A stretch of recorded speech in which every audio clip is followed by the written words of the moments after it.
ជំរាបសួរប្រិយមិត្តពុកម៉ែដែលនិយមតាមដានជាមួយនឹងលេងជាមួយនឹងតម្រុយឆ្នោតជួនថ្ងៃនេះគឺយើងវិលមកជួបប្រិយមិត្តក៏ដូចជាពុកម៉ែបងប្អូនទាំងអស់គ្នាជាថ្មីគឺបំណំជាមួយនឹងតម្រុយសម្រាប់មួយថ្ងៃថ្មីគឺថ្ងៃទី29ខែ7ឆ្នាំ2026អញ្ចឹងប្រិយមិត្តអស់គ្នាដែលទើបទៅចូលមក channel ថ្មីបងប្អូនទាំងអស់គ្នាចង់បានតម្រុយល្អក៏ដូចជាតម្រុយដែលច្បាស់ពី channel ខ្ញុំបានប្រិយមិត្តអស់គ្នាកុំភ្លេចជួយចុច like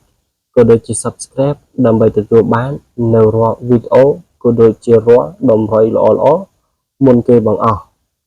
អញ្ចឹងសង្ឃឹមថាប្រិយមិត្តទាំងអស់គ្នាបាទមិនចិត្តអាក្រក់ចំពោះការជួយចុច like ក៏ដូចជា subscribe ដើម្បីទទួលបានតម្រុយល្អមុនគេទេហើយ admin នឹងខិតខំរិះរកក៏ដូចជាគុណគូយកតម្រុយដែលច្បាស់និងល្អមកចែកជូនប្រិយមិត្តពុកម៉ែបងប្អូនទាំងអស់គ្នាជារៀងរាល់ថ្ងៃសង្ឃឹមថាប្រិយមិត្តទាំងអស់គ្នាមិននឹងពេញចិត្តជាមួយនឹងតម្រុយដែលខ្ញុំបានឲ្យទៅប្រិយមិត្តពុកម៉ែបងប្អូនទាំងអស់គ្នាអញ្ចឹងកុំឲ្យខាតពេលវេលាយូរយើងចូលមកការហៅតម្រុយសម្រាប់អាពីលេខសម្រាប់មួយថ្ងៃស្អែកគឺយើងមានបាទលេខដំបូងគឺ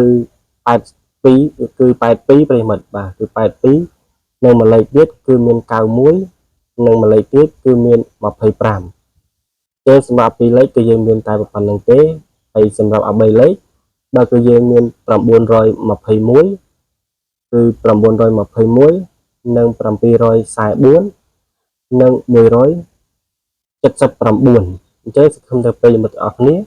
បានយកប៊ិចក៏ដូចជាសភៅកត់សម្រាប់លេងនៅថ្ងៃស្អែកទាំងអស់គ្នា